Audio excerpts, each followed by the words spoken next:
Kayuni untuk kita dari kelas. Baik, mari kita lakukan pertama. Baik, terima kasih telah menunggu menjelaskan masing-masing bersama sekolah yang sama. Tuhan diwasakan dalam menghadapi masalah pada siang hari ini, tolong memberkati mengenai semua dan orang baik yang baik. Dalam Tuhan Yesus dan berdoa kami. Amin. Terima kasih. Baik, sebelumnya kita akan dulu ya. Erjen Nasar. Ada Ibu. Terima kasih. Ada Ibu. Ini Koro. Ada Ibu. Kita Kanaka. Ada Ibu. Rafli Lair. Simatana. Ina Jara. Rian Mune. Ya, semuanya hadir ya ini. Sebelum kita masuk ke materi kita melakukan speaking dulu ya. Speakingnya seperti ini. Ketika ibu bilang halo, kalian bilang hai. Dan ketika ibu bilang apa kabar, kalian bilang luar biasa. Ketika ibu bilang siap belajar, kalian bilang siap. Oke, siap. Ya, kita mulai ya. Halo.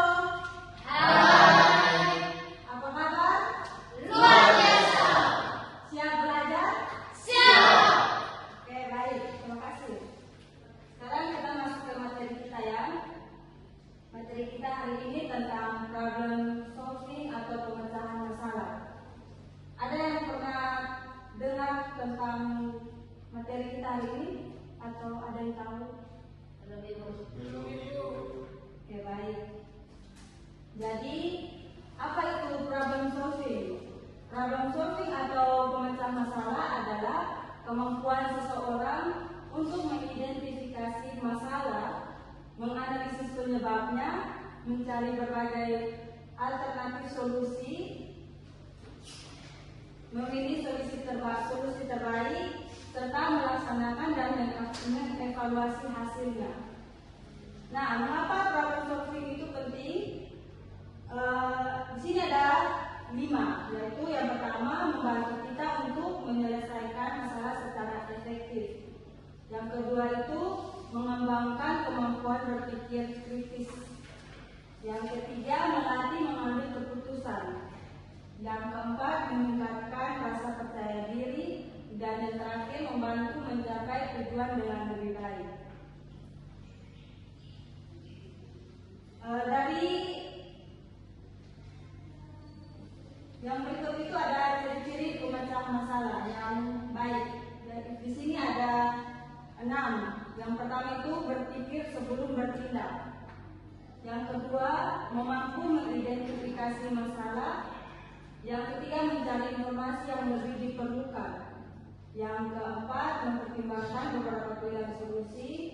Yang kelima bertanggung jawab terhadap keputusan yang diambil. Yang terakhir itu mau belajar dari kesalahan. Yang berikut itu adalah langkah-langkah problem solving. Di sini ada 6. Yang pertama itu mengidentifikasi masalah. Di sini kita menentukan masalah yang sedang dihadapi secara jelas. Yang kedua itu menganalisis penyebab. Di sini kita mencari faktor-faktor yang menyebabkan masalah yang terjadi. Yang berikut itu menentukan alternatif solusi. Di sini kita membuat beberapa pilihan untuk menyelesaikan masalah tersebut. Yang keempat itu memilih solusi terbaik. Di sini kita memilih solusi yang paling efektif dan realistis. Yang kelima melaksanakan solusi. Di situ kita menerapkan solusi yang telah kita pilih. Yang terakhir itu mengevaluasi hasil. Sini kita menilai keberhasilan solusi yang telah dilakukan. Yang berikut itu adalah tips dalam meningkatkan kemampuan problem solving. Ada 7 tips. Yang pertama, tetap tenang saat menghadapi masalah. Yang kedua, fokus pada fakta bukan emosi. Yang ketiga, kumpulkan informasi yang relevan. Yang keempat, pikirkan beberapa alternatif solusi. Yang kelima, pertimbangkan dampak dari setiap pilihan. Yang keenam, belajar dari pengalaman sebelumnya. Dan yang ketujuh, jangan takut meminta bantuan. Kesimpulan dari materi kita ini adalah problem solving adalah kemampuan penting dalam kehidupan sehari-hari. Setiap masalah dapat diselesaikan melalui langkah-langkah yang sistematis. Kemampuan problem solving membantu peserta didik berpikir kritis, kreatif, dan bertanggung jawab. Semakin sering dilatih, semakin baik kemampuan seseorang dalam mengambil keputusan. Baik, itu adalah materi kita hari ini. Ibu minta teman-teman untuk bagi dalam dua kelompok ya. Silakan duduk dalam kelompok. Satu kelompok berapa orang itu? 4 orang.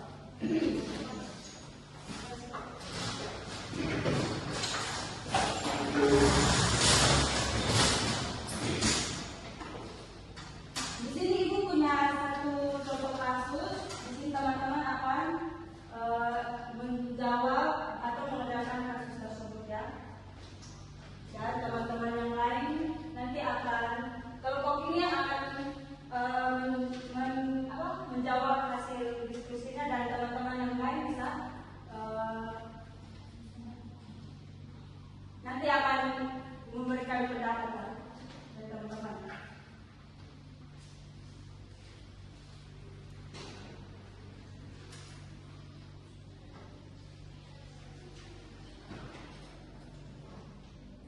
Ibu kasih waktu untuk teman-teman 2 menit.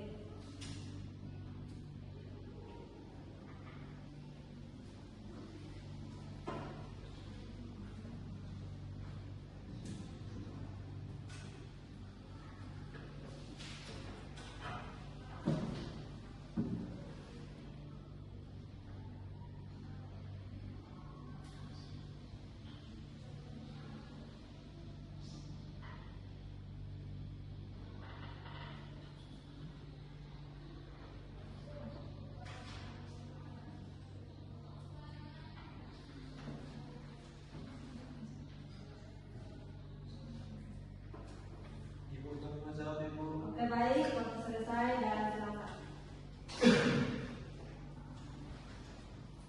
Di depan Ibu Sudah.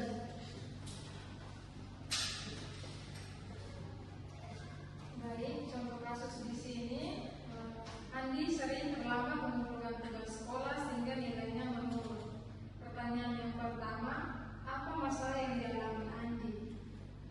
Yang kedua, apa penyebab masalah tersebut?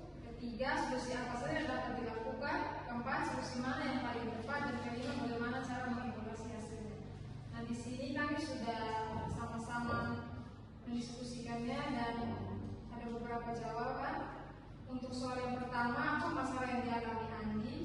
Masalah yang dialami Andi adalah kurangnya kemampuan dalam mengatur waktu dan mengelola diri atau self management, sehingga ia sering terlambat mengumpulkan tugas dan mengalami penurunan nilai akademik.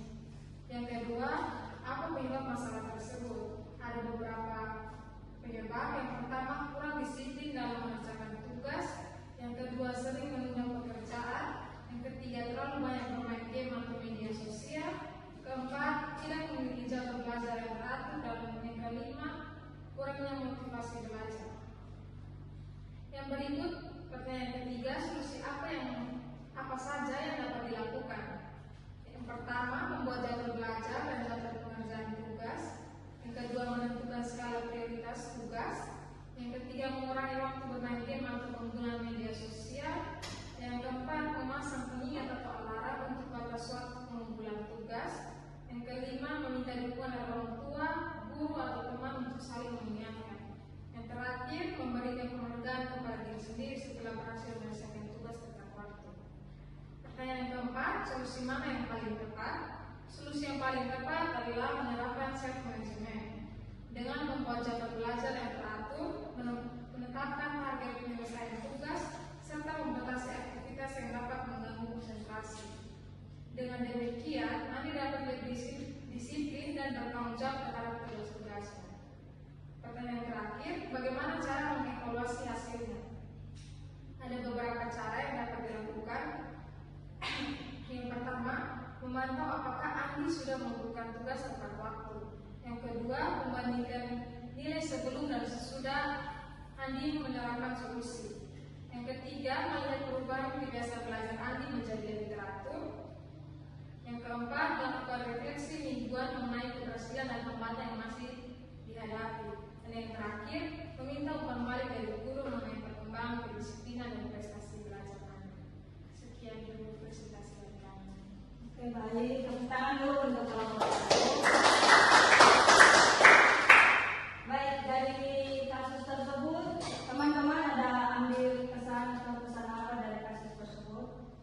Mungkin dari kelompok ini yang akan menjawab? Atau dari sini?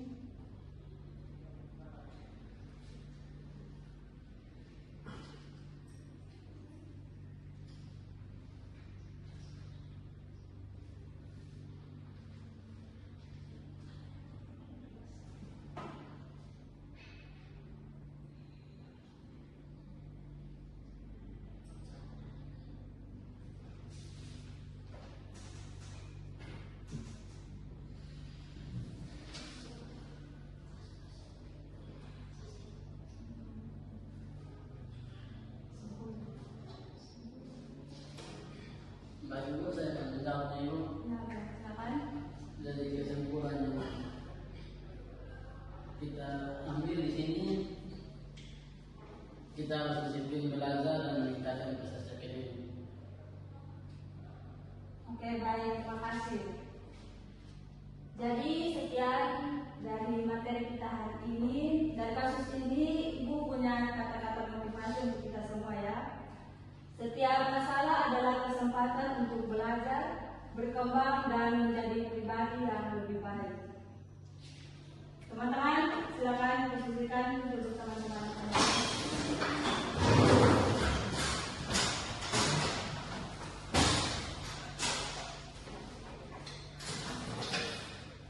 Baik, materi kita cukup sampai di sini. Sebelum kita tutup materi